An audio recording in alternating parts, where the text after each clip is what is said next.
The demonstration of helping other people is, in many cases, seen as the zenith of human generosity, a respectable undertaking that gives pleasure and satisfaction. However, imagine a scenario where I let you know that this sacrificial demonstration could, here and there, prompt unforeseen mischief to ourselves as well as to those we mean to help. As Marcus Aurelius, one of the great indifferent scholars, once reflected, the joy of your life relies on the nature of your viewpoints. This astuteness urges us to balance our empathy with judicious self-care, an equilibrium that can be shockingly challenging to keep up with. Today, we're plunging deep into the less popular side of benevolence, uncovering 13 astounding ways that helping others can really hurt you. From profound burnout to the disintegration of personal limits, these experiences will challenge what you assumed you knew about generosity. Keep close by, because figuring out these secret traps could be the way to additional effective and sustainable ways of supporting others while also managing yourself. If you value what we're doing here, the simplest gift I ask is to raise a ruckus around town button and skip no piece of the video. You won't want to miss a single insight. In the lessons of the Stoics, especially Marcus Aurelius, there's a significant emphasis on the need for taking care of oneself. Marcus often reminded himself and his followers that to be effective in helping others, one must first ensure their own health and prosperity. He famously noted, "If you are distressed by anything external, the pain is not due to the thing itself, but to your estimate of it, and this you have the power to revoke at any moment." This statement highlights the apathetic faith in the importance of maintaining internal equilibrium and sanity, particularly when we extend ourselves to help others. When we constantly prioritize others over ourselves, we risk exhausting our deep reserves. The mental cost of the saint condition can appear in different ways: burnout, resentment, and even insecurities. Seneca expounded extensively on the risks of overstretching oneself and the importance of setting boundaries. He advised, "It isn't that we have a short time to live, but that we waste a lot of it." When it comes to helping others, this wisdom addresses the need for balance, ensuring that our efforts to help don't come at the expense of our own mental well-being. Consider, if you're constantly juggling the needs of family, friends, and colleagues, all while neglecting your own self-care, it's only a matter of time before you feel emotionally depleted. This pattern of behavior can erode your sense of well-being, leaving you feeling drained and undervalued. The Stoics instruct us that while helping others is noble, it is equally important to recognize when we need to step back and care for ourselves. Epictetus emphasized the importance of focusing on what we have control over. He stated, "Use what is within your power, and ignore the rest as it works out." Applying this to the saint condition, we must acknowledge that we have zero control over the needs of everyone around us. However, we have some control over how much we give of ourselves. Continually being the savior can lead to feelings of resentment towards those you're helping and even towards yourself. You could start to wonder why others don't reciprocate the care and attention you give, which can lead to bitterness and a feeling of being undervalued. This is a clear sign that the saint condition is taking a toll on your mental well-being. Apathy teaches us to approach such situations with equanimity and mindfulness. By recognizing these feelings early, we can take steps to address them, perhaps by communicating our needs more clearly or by setting better boundaries. Have you ever noticed that the more you help someone, the more they seem to depend on you? This paradox is important to understand because while our intentions may be well-meaning, excessive help can inadvertently foster a sense of dependence in those we're trying to help, ultimately hindering their growth and independence. Epictetus taught that we should focus on helping others by empowering them to use their own resources and abilities. He famously said, "Don't explain your philosophy. Embody it." This means that instead of simply providing solutions, we should guide others to think for themselves, helping them develop resilience and autonomy.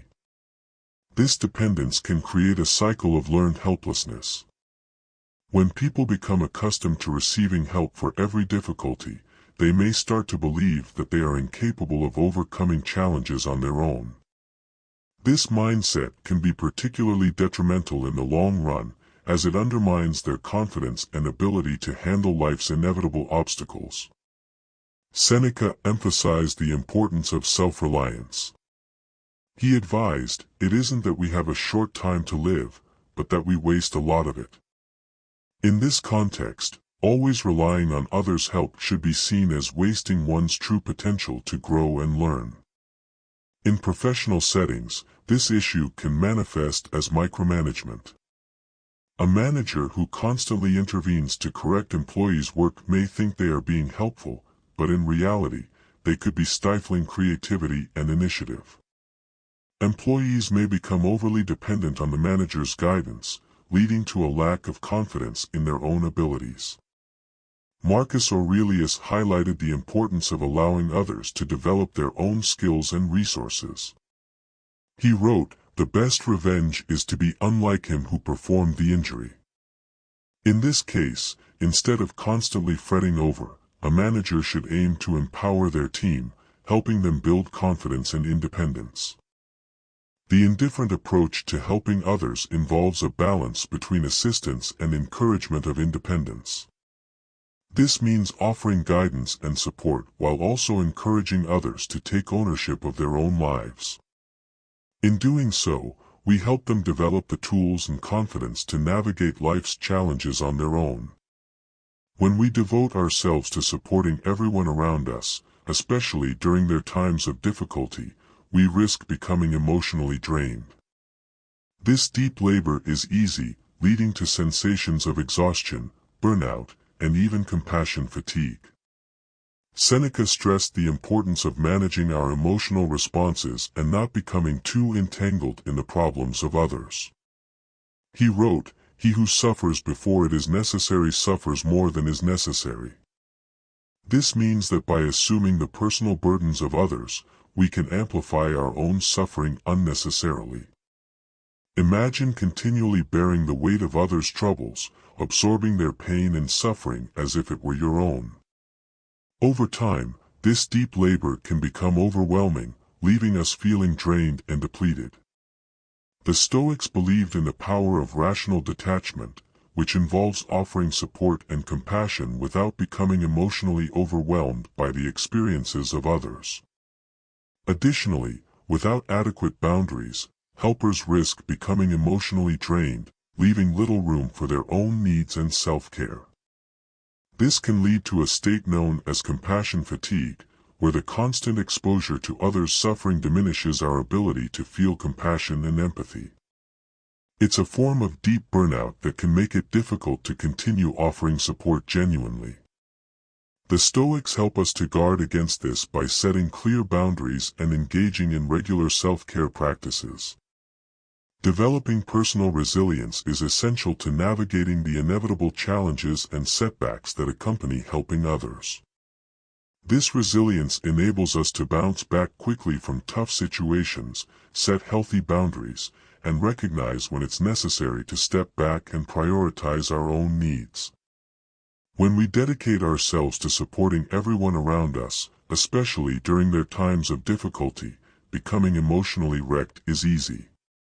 This neglect can lead to a host of issues, including burnout, health problems, and a diminished sense of self-worth. Imagine always being on call, responding to the needs and demands of individuals around you while neglecting your own physical well-being. This could mean skipping meals, not getting enough sleep, or foregoing exercise altogether.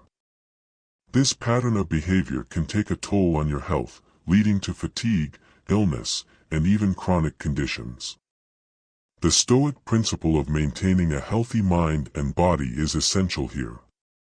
Marcus Aurelius wrote, "The body should be treated more rigorously, that it may not be disobedient to the mind." This implies that taking care of our physical health is crucial to ensuring that we can continue to function effectively and support others. Emotionally neglecting personal needs can lead to feelings of exhaustion and resentment. When we are constantly giving to others without replenishing our own personal reserves, it's easy to feel drained and undervalued. The Stoics believed in the importance of maintaining inner equilibrium and not allowing external conditions to disturb our inner peace. Mental well-being is another critical aspect that can suffer when we neglect our own needs. When we constantly focus on others, practically leaving no room for activities that nourish our minds and spirits, like reading, meditating, or engaging in hobbies, these activities are essential for maintaining mental clarity and a sense of purpose. Seneca wrote, "Life is like a play, it's not the length, but the excellence of the acting that matters." This underscores the need to prioritize activities that enrich our minds and bring us joy, ensuring that our lives are not only long but fulfilling. Strategies for prioritizing personal well-being while still helping others are essential in maintaining a healthy balance. This could involve setting aside dedicated time each day for self-care activities such as meditation, journaling, or taking a walk in nature. The Stoics believed in the power of routine and discipline to cultivate a virtuous life. Additionally, setting clear boundaries around our availability and willingness to offer help is crucial. This could mean learning to say no when we're feeling overwhelmed or ensuring that we have time set aside for ourselves each day. Epictetus taught, "No man is free who is not master of himself." This wisdom highlights the importance of setting boundaries to safeguard our well-being and maintain our autonomy. Cultivating self-compassion and recognizing the importance of our own well-being is crucial. Just as we would extend compassion and understanding to a friend in need, we must learn to offer the same kindness to ourselves. The Stoics teach that taking care of ourselves is not selfish but a necessary starting point for a balanced and virtuous life. By prioritizing personal well-being, we not only replenish our own reserves but also become better equipped to offer genuine support and assistance to others.